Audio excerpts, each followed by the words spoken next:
الله أكبر الله أكبر الله أكبر الله أكبر.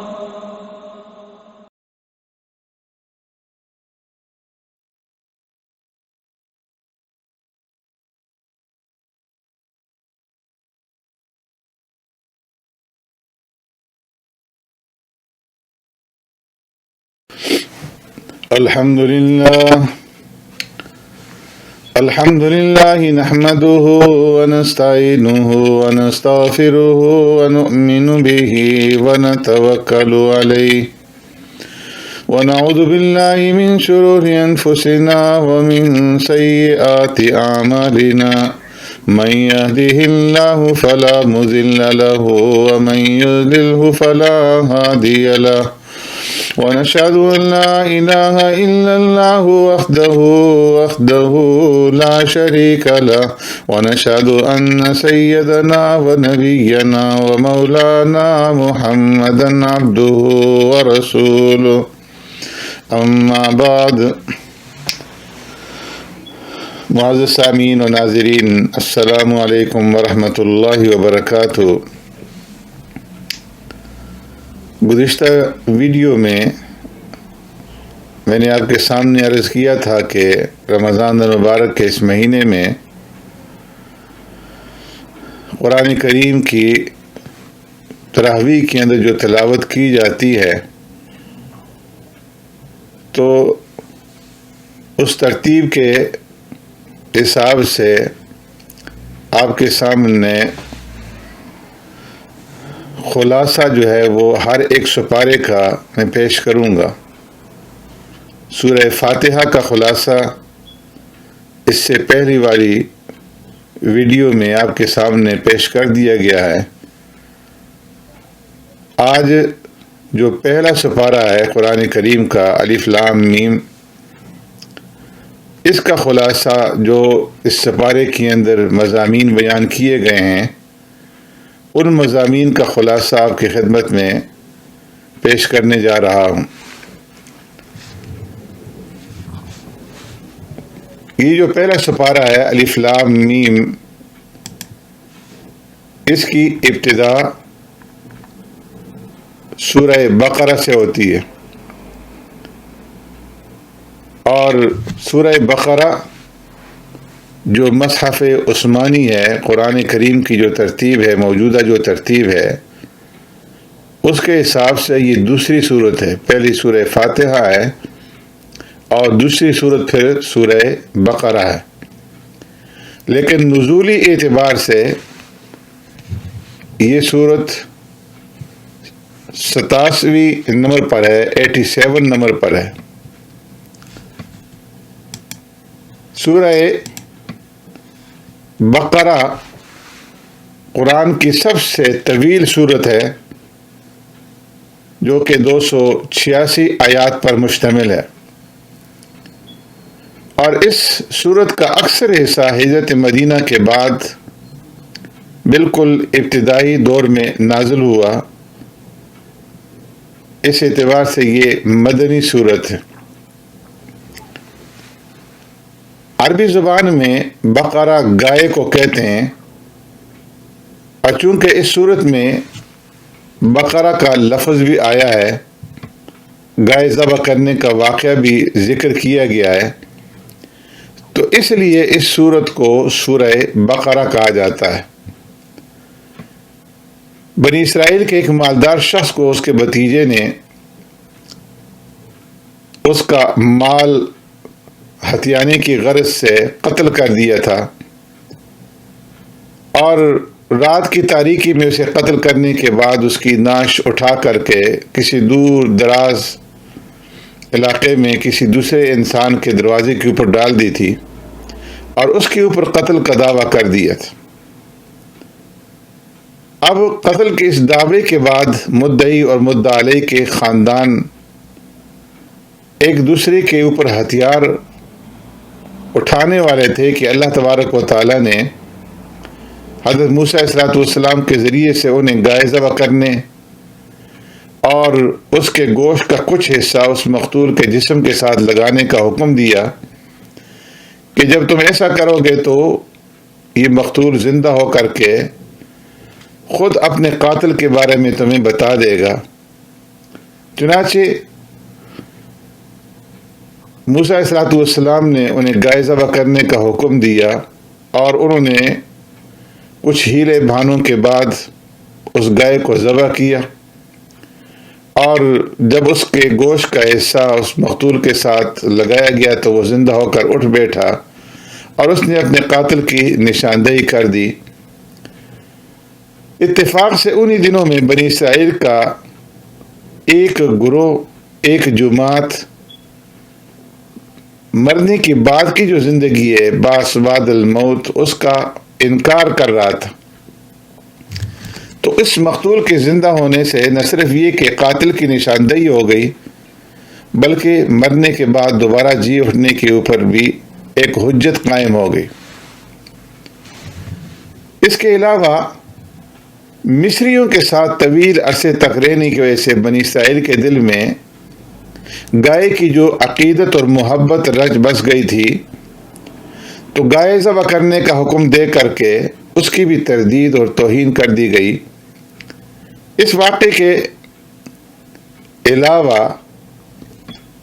اس پہلے سپارے کے جو اہم مضامین بیان ہوئے ہیں وہ یہ ہیں کہ اس سورت کی ابتدا پیارے پیغمبر صلی اللہ علیہ وسلم کی دائمی معجزہ قرآن کریم کے ذکر سے ہوئی ہے۔ یوں تو اللہ تبارک و تعالیٰ نے پیارے پیغمبر صلی اللہ علیہ وسلم کو بے شمار معجزات عطا فرمائے، لیکن آپ کا سب سے بڑا معجزہ علمی معجزہ تھا۔ تو اس سورت کی ابتدا حروف مقطعات میں سے الف لام میم کے ساتھ ہوئی ہے، اور مقطعاتن سے اس کا مطلب یہ کہ توڑ کر کے، قطع کر کے پڑھا جانا، ہر ایک حرف کو جو ہے الگ الگ سے پڑھنا، الف لام میم۔ ابتدا کا یہ انداز عربوں کے لیے غیر مانوس تھا۔ اس انداز نے عربوں کی توجہات اپنی طرف مبذول کی اور وہ توجہ کے ساتھ قرآن کریم کو سننے کے لیے مجبور ہو گئے۔ قرآن کریم کی جن صورتوں کا آغاز حروف مقطعات سے ہوا ہے، تو وہاں قرآن کریم کی عظمت اور اس کی صداقت اور اعجاز اور حقانیت کا تذکرہ بھی ہوا ہے، جس کی وجہ سے علماء کی ایک بڑی جماعت کی رائے یہ ہے کہ حروف مقطعات لا کر کے حقیقت میں قرآن کو انسانی کاوش قرار دینے والوں کو چیلنج کیا گیا ہے کہ اگر واقعی قرآن محمد صلی اللہ علیہ وسلم کا خود ساختہ کلام ہے، خود بنایا ہوا کلام ہے، تو تم بھی ان حروف سے جنہیں تم شب و روز استعمال کرتے ہو اور تم اہل زبان ہو، ایسا کلام بنا کر کے دکھلا دو۔ تمہیں اپنی فصاحت اور بلاغت اور زباندانی کے اوپر بڑا ناز ہے، جس کی وجہ سے تم اپنے مقابلے میں سارے انسانوں کو عجم کہتے ہو، یعنی گونگے، تو تم اس جیسا کلام جو ہے بنا کر کے لے آؤ۔ تاریخ گواہ ہے کہ نہ اس وقت کے کافر اس چیلنج کو قبول کر سکے، اور نہ آج تک اس چیلنج کو قبول کیا جا سکا، اور نہ قیامت تک جو ہے کوئی اس چیلنج کو قبول کر سکے گا۔ اس سورت کی ابتدا میں 3 قسم کے لوگوں کا ذکر کیا گیا ہے: مومن، کافر اور منافق۔ مومنوں کی پھر نمایاں 5 صفات بیان کی گئی ہیں۔ ایک ایمان بالغیب، یعنی ان حقائق پر ایمان جن کا خواص سے ادراک نہیں کیا جا سکتا، جس طرح کہ جنت ہے، دوزخ ہے، حشر ہے، حساب ہے، جزا سزا ہے، اور اسی طرح اقامت الصلاۃ، یعنی نماز کو شرائط اور آداب کا لحاظ رکھتے ہوئے مستقل ادا کرتے رہنا، اور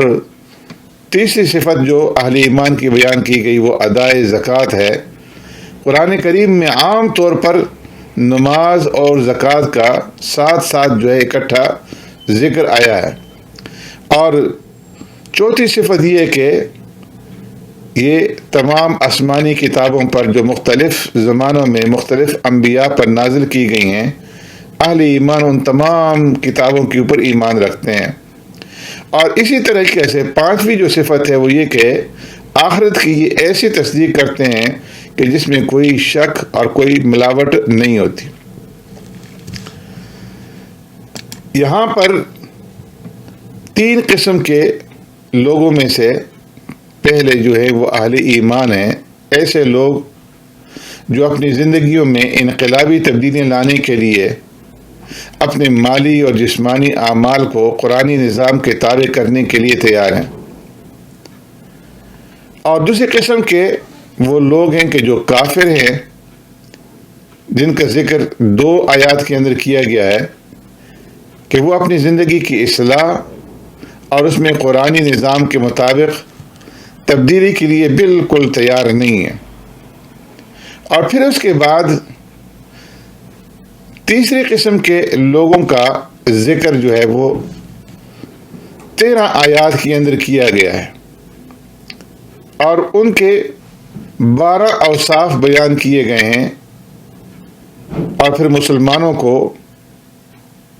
ان اوصاف کے بیان کرنے کے ساتھ دعوت دی گئی ہے کہ وہ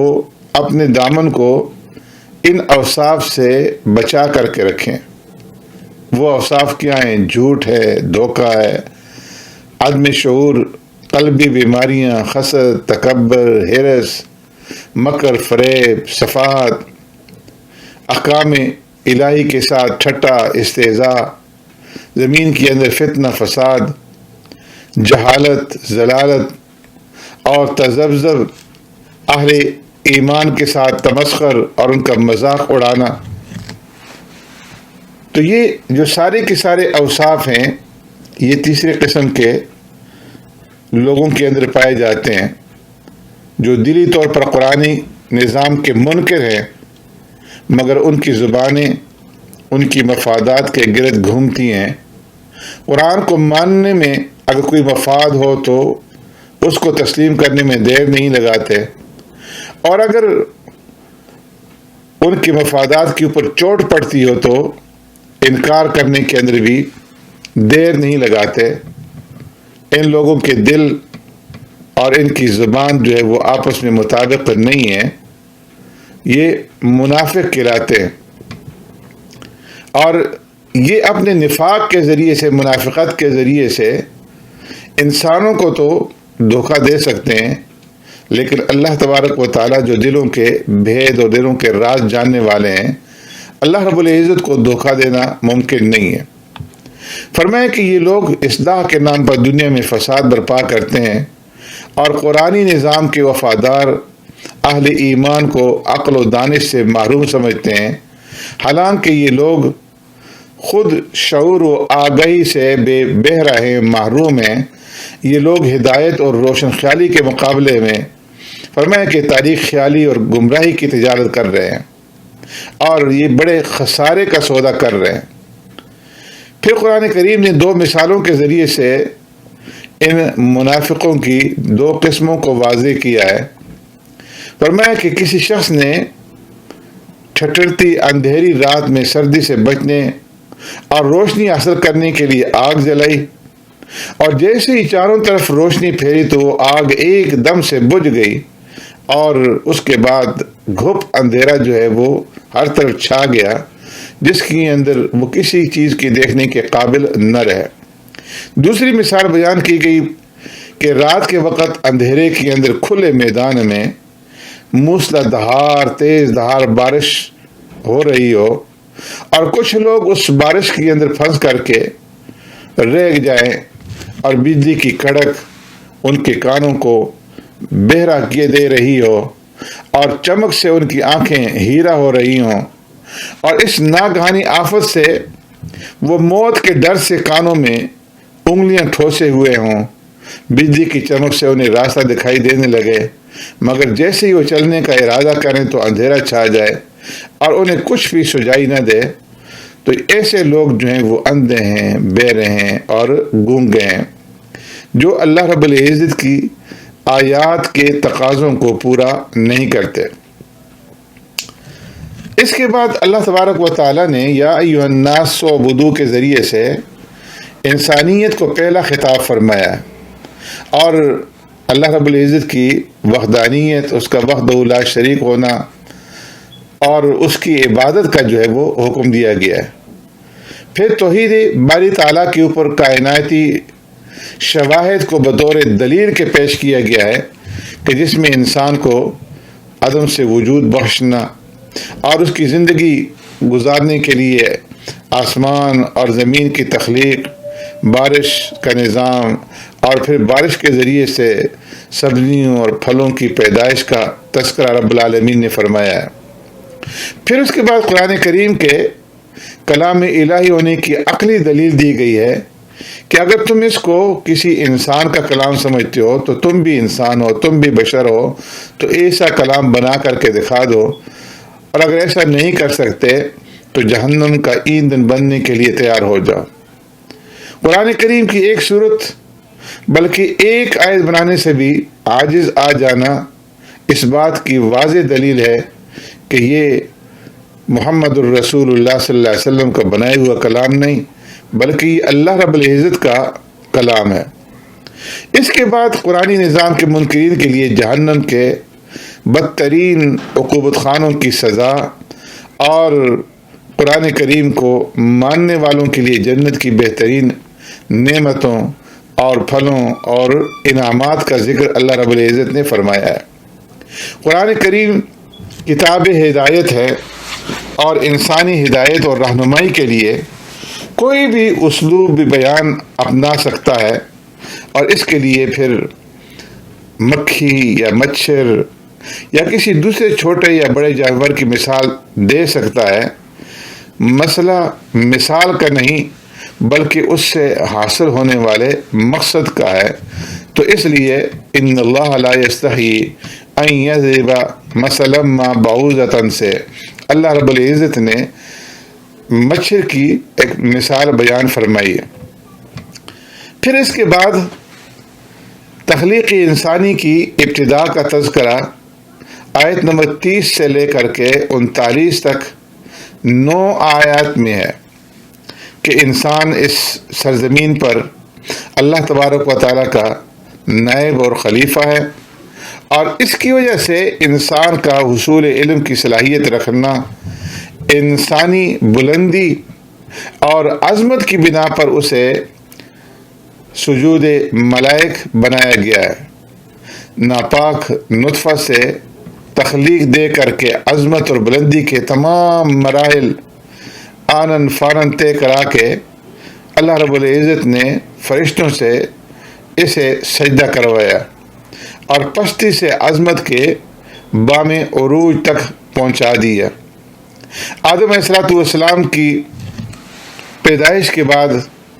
آدم علیہ السلام سے اماں حوا کی پیدائش کی، اور اس طرح نر اور مادے کے ملاپ کے بغیر ایک انسان سے دوسرا انسان پیدا کرنے کا امکان جو ہے وہ بیان کیا گیا۔ آدم علیہ السلام کی مٹی سے تخلیق کے اندر یہ نقطہ واضح ہوتا ہے کہ جس مٹی سے سبزیاں پیدا ہوتی ہیں، پھل پیدا ہوتا ہے، اناج پیدا ہوتا ہے، تو مادہ حیات انسانوں میں منتقل ہوتا ہے، اس سے براہ راست وہ مادہ لے کر بھی انسان کو وجود میں لایا جا سکتا ہے۔ انسان اس سرزمین پر بطور سزا نہیں بلکہ بطور امتحان بھیجا گیا ہے۔ قرآن کریم کی شکل میں آسمانی ہدایت کی پیروی اس کی کامیابی کی علامت،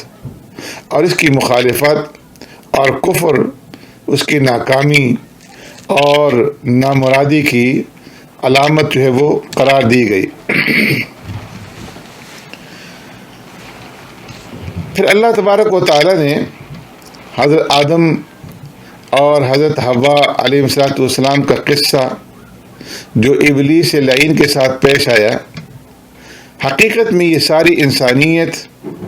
اور اس دنیا کی ابتدا سے انتہا تک کا قصہ ہے۔ یہ قصہ حق اور باطل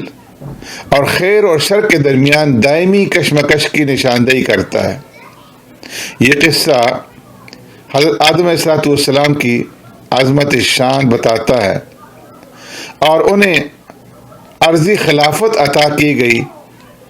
ایسے علم سے نوازا گیا جو فرشتوں کے پاس نہیں تھا، ملائکہ کو ان کے سامنے سجدہ ریز ہونے کا حکم دیا گیا۔ منصب خلافت پر فائز ہونے کی وجہ سے بنو آدم اس بات کے پابند ہیں کہ وہ زمین پر اللہ رب العزت کے حکموں کو نافذ کریں اور دنیا کا نظام اسی طرح چلائیں جس طرح کہ اللہ رب العزت چاہتا ہے۔ اس کے بعد پھر اللہ تبارک و تعالیٰ نے یا بنی اسرائیل سے بنی اسرائیل کا تذکرہ شروع فرمایا ہے، جو آیت نمبر 40 سے شروع ہو کر کے آیت نمبر 123 تک 183 آیات پر مشتمل ہے۔ قرآن کریم میں بنی اسرائیل کا تذکرہ جا بجا موجود ہے، لیکن سب سے زیادہ طویل جو تذکرہ ہے قرآن کریم کے اندر بنی اسرائیل کا، وہ سورہ بقرہ کے اندر ہے۔ بنی اسرائیل دنیا کی ایک منتخب قوم تھی، انبیاء کی اولاد تھی۔ اللہ تبارک و تعالیٰ نے انہیں اس دور کی سیاسی اور مذہبی قیادت و سیادت سے نوازا ہوا تھا، مگر ان کی نااہلی اور اپنے منصب کے منافی حرکات کی وجہ سے اللہ تبارک و تعالیٰ نے بنی اسرائیل کو معزول کرنے کا فیصلہ فرمایا کہ اس منصب کے اہل اور حقیقی وارث امت محمدیہ کی شکل میں اس سرزمین کے اوپر تیار ہو چکے ہیں، اور اللہ تبارک و تعالیٰ نے پھر اس منصب کے لیے امت محمدیہ کا انتخاب فرمایا۔ تقریباً آدھے سپارے سے زیادہ اس قوم کے جرائم اور ان کی جو بری عادتیں تھیں ان کی ایک طویل فہرست جو ہے وہ بیان کی گئی ہے،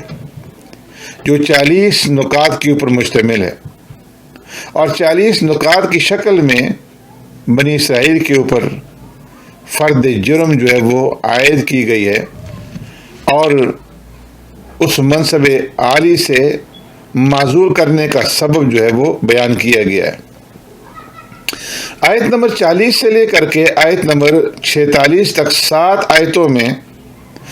ان ذمہ داریوں کا ذکر ہے جو بنی اسرائیل کو سونپی گئی تھیں۔ اللہ تبارک و تعالیٰ نے ان کے اوپر جو انعامات فرمائے تھے ان کا استحضار، عہد الہی کی پاسداری، خوف خدا، تقوی، آسمانی تعلیمات کے اوپر یقین کامل، اپنے مفادات کو دین کے تابع بنا کر زندگی گزارنے کی تلقین، اور حق اور باطل کو خلط ملط کرنے کے بجائے حق کی پیروی اور باطل سے دو ٹوک انداز میں برات کا اظہار، نماز کی ادائیگی کے ذریعے سے اللہ تبارک و تعالیٰ سے اپنی وفاداری کا اظہار، اور زکوٰۃ کی ادائیگی کے ذریعے غرباء اور مساکین سے تعاون،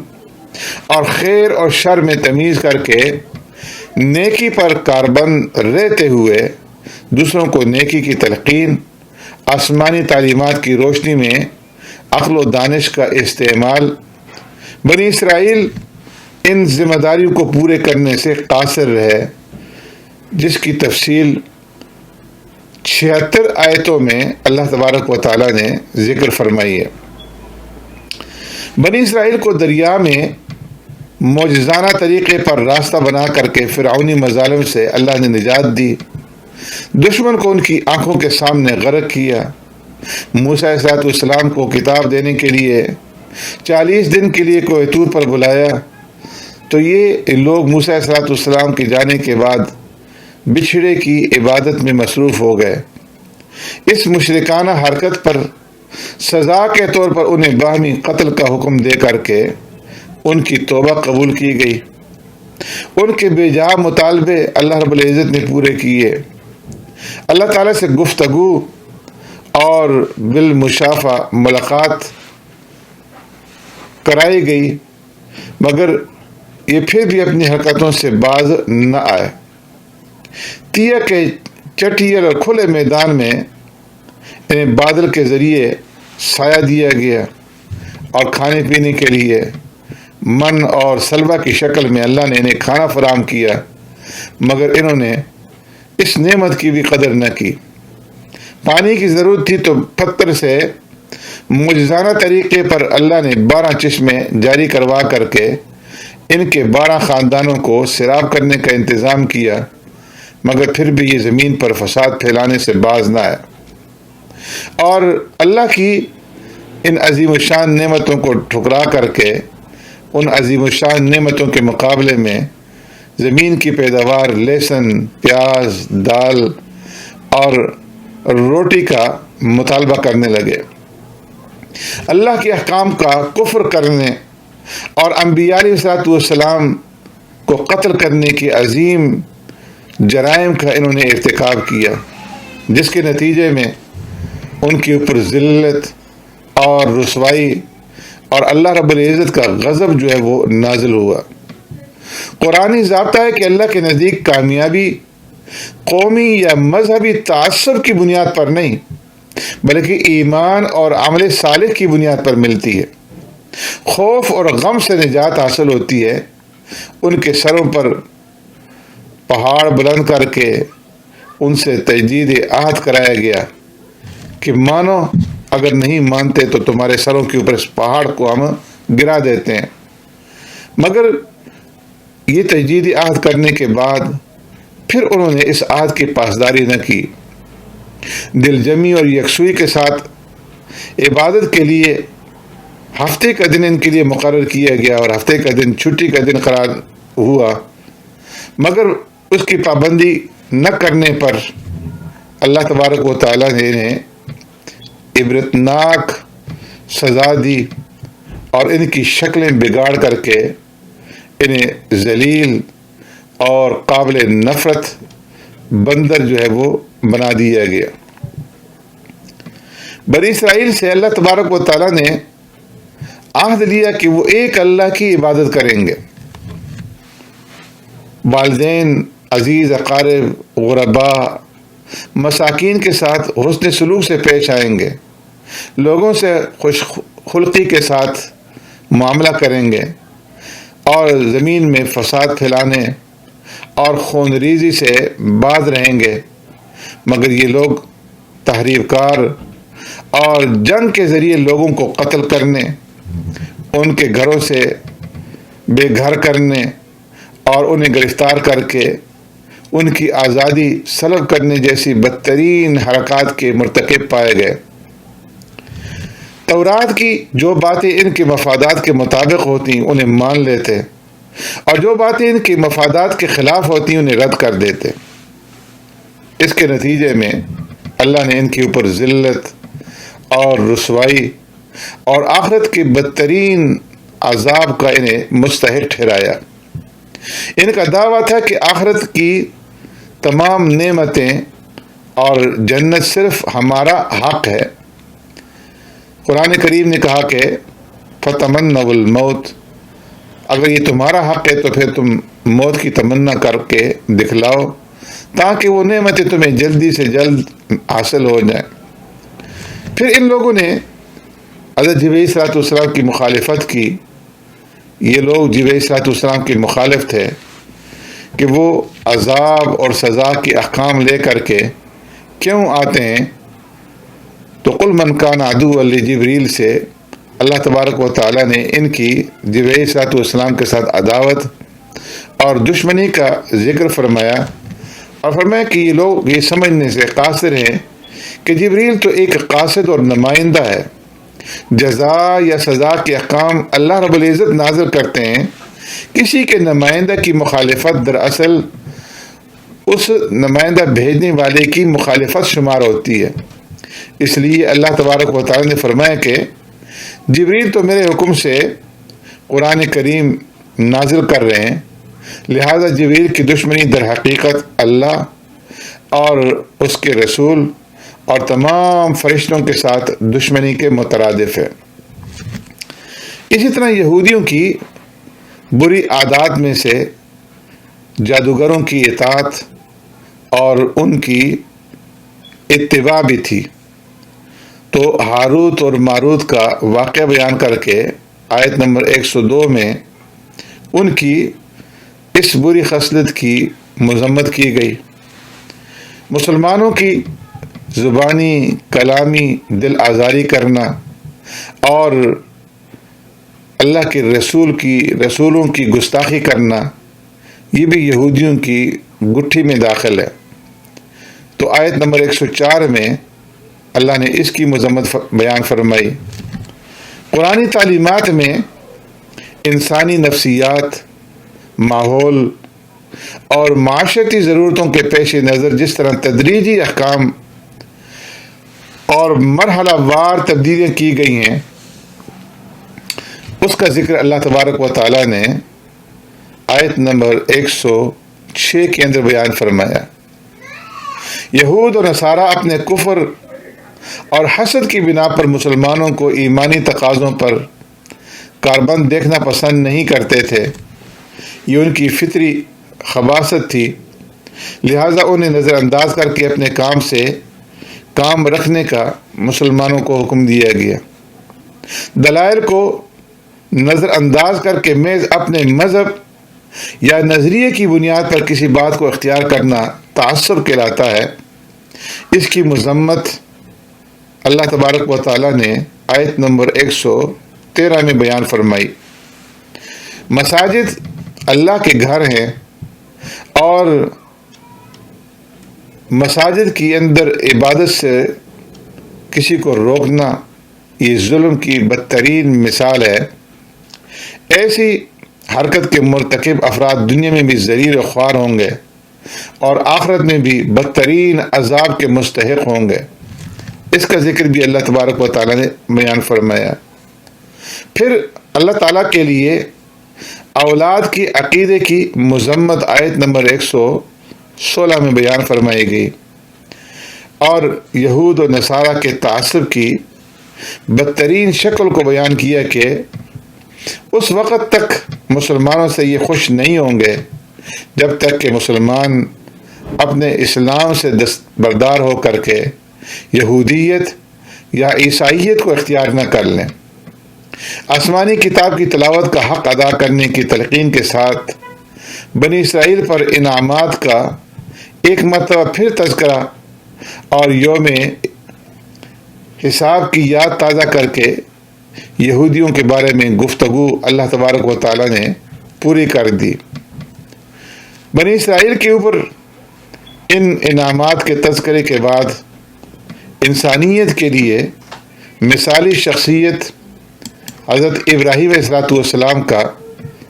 تذکرہ جو ہے وہ اللہ رب العزت نے بیان فرمایا۔ وَإِذِ ابْتَلَىٰ إِبْرَاهِيمَ رَبُّهُ بِكَلِمَاتٍ سے حضرت ابراہیم علیہ السلام جن کی عظمت اور جن کی شان کو یہود اور نصارہ دونوں تسلیم کرتے تھے اور فخریہ طور پر ان کی طرف اپنی نسبت کرتے تھے، حالانکہ اگر وہ اپنے دعوے میں سچے ہوتے تو آقا نامدار سرور کائنات رحمت دو عالم صلی اللہ علیہ وسلم کے اوپر ایمان لاتے، کیونکہ پیارے پیغمبر صلی اللہ علیہ وسلم حضرت ابراہیم علیہ السلام کی دعاؤں کا ثمرہ اور نتیجہ ہے، لیکن انہوں نے ایسا نہیں کیا۔ ابراہیم علیہ السلام کو اللہ تبارک و تعالیٰ نے مختلف آزمائشوں سے گزارا اور وہ تمام آزمائشوں سے سرخرو ہو کر کے نکلے۔ والد کی بت پرستی سے بیزاری کا معاملہ ہو، قوم سے ٹکراؤ کا معاملہ ہو، نمرود سے بحث مباحثہ کا مرحلہ ہو، آگ میں ڈالے جانے کا واقعہ ہو، وطن سے ہجرت کرنے کا، اور پھر بیوی اور بچے کو بے آب و گیاہ وادی غیر ذی زرع میں چھوڑنے کا معاملہ ہو، یا اپنے لخت جگر اسماعیل صلاۃ والسلام کو اپنے ہاتھوں سے ذبح کرنے کا معاملہ ہو، ہر امتحان کے اندر اللہ کے خلیل ابراہیم علیہ الصلوۃ والسلام ثابت قدم رہے اور ان کے قدموں میں ذرہ برابر لغزش نہ آئی۔ اسی ثابت قدمی کی برکت تھی کہ اللہ تبارک و تعالیٰ نے حضرت ابراہیم علیہ الصلوۃ والسلام کی دعاؤں کو قبول فرمایا، مکہ کو پرامن شہر بنایا اور مکہ کے رہنے والوں کے لیے پھلوں کا رزق جو ہے اس کا بندوبست فرمایا۔ اور سب سے بڑی دعا جو آپ نے کی، ربنا وبعث فیہم رسولا منہم یتلو علیہم آیاتک، کہ ابراہیم علیہ الصلوۃ والسلام کی نسل سے قریش کے اندر آقا نامدار سرور کائنات رحمت دو عالم صلی اللہ علیہ وسلم کو پیدا فرمایا۔ حضرت ابراہیم علیہ الصلوۃ والسلام کے معاصر اور مفاخر بیان کرنے کے بعد اللہ فرماتے ہیں کہ ملت ابراہیمی سے وہی شخص اعراض کر سکتا ہے کہ جو شقی، احمق اور خواہشات کا غلام ہو۔ یہود و نصارہ واقعی ایسے تھے جو حضرت ابراہیم علیہ الصلوۃ والسلام کی طرف اپنی نسبت تو کرتے تھے، مگر ان کا باطل گمان یہ تھا کہ نجات جو ہے وہ حنفیت کی تابعداری کے اندر نہیں ہے، بلکہ یہودیت اور نصرانیت کی اتباع میں ہے۔ اللہ تبارک و تعالیٰ نے اپنے نبی کو حکم دیا کہ آپ انہیں حنفیت یعنی دین اسلام کی طرف دعوت دیں، جو کہ تمام انبیاء کا دین ہے۔ اگر وہ آپ کی دعوت قبول کر لیں تو ہدایت پا جائیں گے،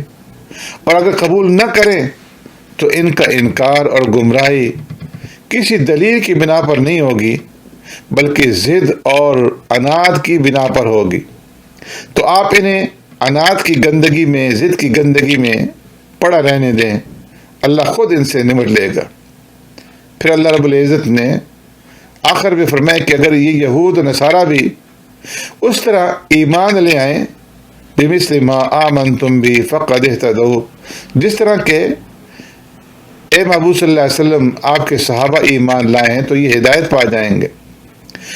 اور اگر یہ منہ موڑتے ہیں تو آپ اس پر تعجب نہ کریں، کیونکہ ضد اور مخالفت ان کی عادت ہے۔ اگر انہوں نے شرارت کرنے کی کوشش کی تو اللہ تبارک و تعالیٰ عن قریب ان سے نمٹ لے گا، جو بڑا سننے والا اور بڑا جاننے والا ہے۔ اور آخر میں اللہ تبارک و تعالیٰ نے اس ضابطے کا اعلان کر دیا کہ تلک امۃ قد خلت لها ما کسبت ولکم ما کسبتم ولا تسألون عما كانوا يعملون۔ اور اس کے اوپر اللہ نے اس سپارے کو ختم فرمایا کہ وہ لوگ جو گزر چکے ہیں ان کے اعمال کے مطابق ان کے ساتھ معاملہ ہوگا، اور تمہارے اعمال کے مطابق تمہارے ساتھ معاملہ ہوگا۔ اس لیے ہر ایک انسان جو ہے وہ اپنے اعمال کا خود جو ہے وہ جواب دہ ہے۔ عمل سے زندگی بنتی ہے، جنت بھی جہنم بھی۔ اللہ تبارک و تعالی قرآن کریم کے ان احکامات کے اوپر ہمیں عمل پیرا ہونے کی توفیق نصیب فرمائے۔ جو خرابیاں، بدعمالیاں منافقین کی اور بنی اسرائیل کی ذکر کی گئی، آج ہمیں بھی اس کے اندر ہمارے لیے یہ درس ہے، یہ سبق ہے کہ ہم دیکھیں کہ کیا ان برائیوں میں سے، ان بری خصلتوں میں سے کوئی خصلت ہمارے اندر تو نہیں پائی جاتی۔ اگر ایسا ہے تو ہمیں اس کی اصلاح کرنے کی ضرورت ہے، توبہ طائب ہونے کی ضرورت ہے، اللہ رب العزت کی طرف رجوع ہونے کی ضرورت ہے، اور اپنی ان بدعمالیوں کے اوپر نادم ہونے کی ضرورت ہے۔ اللہ رب العزت ہمیں قرآنی احکامات پر عمل کرنے کی توفیق نصیب فرمائے۔ وآخر دعوانا ان الحمد للہ رب العالمین۔